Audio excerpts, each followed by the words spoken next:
नमस्कार, मी आनंदी बोलत आहे. हे आम्हाला जबरदस्ती आम्हाला म्हणता मुस्लिम बना, हे बना. आम्ही हिंदू आहे, आम्ही कशाला मुस्लिम बनू? हे आमच्याकडे तलवार घेऊन येते, आम्हाला मारहाण करते, आम्हाला धमक्या देते की तुम्ही आमच्याकडे या, नाही तर तुम्हाला आम्ही रस्त्यात पकडू, तुम्हाला मारू, तुमचा ॲटो पकडू, आम्ही तुम्हाला मारू. हे अशा धमक्या देते आम्हाला. आम्ही काय करावं तुम्ही सांगा. पोलीस लोकही आमच्या संग आहे नाही. आमच्या इथं एवढ्याला तलवार आणला, आमच्या मंदिरावर गोटा मारहाण केली यांना, तरी यांना पोलिसांना काहीच केलं नाही आणि आमच्या जीवाला धोका आहे. मी बबली विजय चौधरी, मी हिंदू आहे आणि आम्ही हिंदूत जन्म घेतला, तर आम्ही काही पाप केलेलं नाही. या जिहादी लोकांनी आमच्या लोकांना खूप हे केलेलं आहे, खूप त्रास देतात, खूप हे घेऊन तलवारी घेऊन येतात. पोलीस कुठे गेली आहे? अमरावतीचे पोलीस वाले कुठे गेले आहे? आम्हाला संरक्षण नाही आहे का? सांगा ना, आम्हाला जगण्याचा हक्क नाही आहे का? हे लोक आम्हाला म्हणतात मुस्लिम बना म्हणून. आम्ही कशी मुस्लिम बनणार? आम्ही हिंदू आहे तर हिंदूच राहायचं. त्याबद्दल काय सांगायचं तुम्ही कोणाला सांगूच नाही शकून राहिली. रस्त्यानं सगळे म्हणजे आम्ही घराच्या बाहेर निघत आहे तर त्यांचे ऑटो, त्यांचे मुलं अशा गाड्या घेऊन आमच्या आजूबाजूला दंडे घेऊन आम्ही घराच्या बाहेर निघायला सुद्धा घाबरून राहिलो आहे आता सध्याच्या कंडिशन मध्ये. आताच पासून नाही तर खूप दिवसापासून आमच्या मागे हा त्रास लागलेला आहे यांचा. आम्ही एवढे परेशान झालोय म्हणजे काय सांगावं. त्यांच्या इथं जाऊन आम्ही टोलीवर जातो, आम्हाला जबरदस्ती तिथून आल्यावर जे आम्ही लोकांच्या इथून भिक्षा मागून आणतो, जे भिक्षा मागून आणतो त्या पैशाचं जबरदस्ती ते मंदिरात, आम्ही जे मंदिर बनवण्यासाठी आमची दादी मंदिर बनवत होती, तिथे जागा त्यांनी मंदिर बनवण्यासाठी घेतली होती, पण त्या लोकांनी अशी बळजबरी केली जबरदस्ती की तिथं मंदिर नाही बनवायचं, तिथं मस्जिद दर्गा बनवा आणि आपले इस्लाम धर्माचे विषय हे करा ते करा. यांनी मना केल्यावर आहे ना आमच्यावर मारहाण सुद्धा करण्यात आली. आम्हाला सगळ्यांना मारलं होतं एक दिवस, एवढा भयानक मारला एकदम. म्हणजे तो वेळच खूप असा भयानक होता, म्हणजे परेशान झालो आम्ही त्याच्यापासून.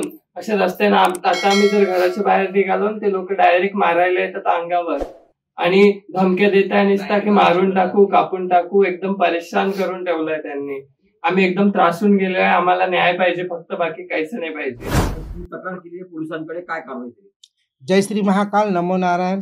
मैं अंतर्राष्ट्रीय किन्नर आखाडे की महामंडलेश्वर मातंगी नंदगिरी. तुम्हाला तर माहितीच हा विषय काय चालू आहे. मला यांनी जबरन केल्यानंतरही हे मला सुखानं जगू देणार नाही. आज मी तुमच्या पुढं आहे, तुमच्या समोर आहे, मी बोलून राहिली. उद्या काही पण कमी जास्त झालं तर हे जिहादी लोक मला जगू देणार नाही. तुम्हाला माहिती काही पूर्ण जो जिहादी लोक पूर्ण जबाबदार राहणार माझ्यावर. नेमकं काय तुमच्यासोबत झालं सविस्तर तुम्ही सांगा. धर्म परिवर्तन तुमचं केलं, कुठे केलं नेमकं? माझं 3 जुलैमध्ये 2023 मध्ये माझं धर्म परिवर्तन केलं गेलेलं आहे आणि मी परत माझ्या धर्मामध्ये आलेली आहे. 2025 मध्ये आपल्या कुंभमेळा जेव्हा झाला तेव्हा किन्नर आखाड्यात मला महामंडलेश्वर बनवलं यांनी. लक्ष्मीनारायण त्रिपाठी वगैरे जे आचार्य आहे आमचे, त्यांनी मला परत माझ्या धर्मामध्ये आणलं आणि आता मी धर्माविषयी काहीतरी काम करत आहे. तिथे रोकटोक येत आहे मला की मंदिर बांधणं चालू आहे माझं, तर त्याच्यामध्ये पण मला हे मंदिर बनायचं नाही, इथं मस्जिद बनवा किंवा कोणती दर्गा बनवा आमची, हे नेहमी मला हे करत आहे. पण आज माझ्या डोक्याहून वर गेलं. यांनी एवढा माझ्या घरावर हल्ला केला. त्या दिवशी मी पण तिथेच होते आम्रपालीकडे. मंदिराची आमची पूजेची हे चालू होती तेव्हा मी मंदिरातच होते. यांनी येऊन माझ्या घरावर हमला केला. मिरची पावडर आणि तलवार घेऊन मला शिवीगाळ केली. माझ्या चेलाला मारण्याची धमकी दिली आणि तलवार घेऊन जसंच मी पकडलं त्यांना, काही पोलीसवाले पण होते त्यांनी पण त्यांना पकडलं, तरी त्यांच्यावर काही कारवाई केली नाही. ते अजूनही फिरत आहे जिहादी लोक आणि अजूनही आम्हाला धमक्या येते. आता काय नेमकी तुझी मागणी आहे? आमची हीच की पोलीस प्रशासनाने याच्यावर कुठेतरी बंदीच आणावी सरकारने. तुमचं धर्मांतरण केली ना त्या दिवशी 5 तारखेला नेऊन निवेदन दिले ना पोलिसांनी. नाही, काहीच नाही, अजून काहीच नाही. ते एक आम्हाला मारलं म्हणून आम्ही तिथे गेलो, त्यांनी एक ओसी दिली मला, त्यांच्यावर एवढं हे केलं, कारवाई केली, हे केलं ते केलं, पण अजूनही काही कारवाई दिसत नाही. ते खुलेआम फिरतात. त्यांच्या मागं मुलं आणि आर्निओन जो येतो ना, काय नाव आहे त्याचं, तनू, हा कमसे कम 25 तृतीयपंथी घेऊन इथं येतो आणि इथं आम्हाला जबरदस्ती मारहाण करतो. त्याच्या पूर्ण केसेस पण जालन्यामधून पण याला असंच झालेलं आहे. याच्यासोबत ड्रग्स, गांजा, अफीम, चरस याचे पण काही गुन्हे दाखल आहेत.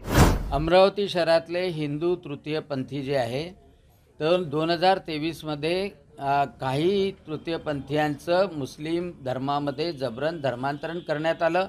कुंभमेळ्याच्या वेळेला त्यांनी घरवापसी केली, धर्मवापसी केली.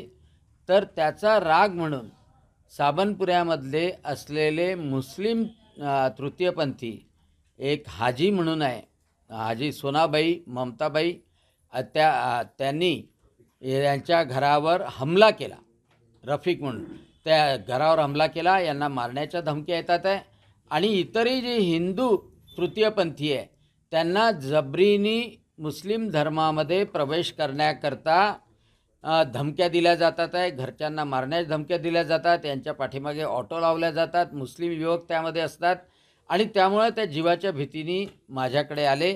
मी आता माननीय मुख्यमंत्री देवेंद्रजी फडणवीस यांना अहवाल पाठवणार आहे हा, आणि पोलीस कमिशनरला सुद्धा यावर कारवाई करण्याची विनंती केली आहे. तलवारीने हमला केलेला आहे, परंतु अद्यापर्यंत कारवाई झाली नाही. आणि आतापर्यंत युवक मुलींचा लवजिहाद ऐकत होतो, लँडजिहाद ऐकत होतो, परंतु हा तृतीयपंथीयांमध्ये सुद्धा हा बळजबरीनं धर्मांतराचं रॅकेट, मुस्लिम धर्मामध्ये धर्मांतर करण्याचं रॅकेट, जीवे मारण्याची धमकी देण्याचं रॅकेट, त्यांचं जीविताला हानी करण्याचं रॅकेट हे समोर आलेलं आहे अमरावतीमध्ये. आणि म्हणून याचा बंदोबस्त करण्यात यावा अशी माझी विनंती.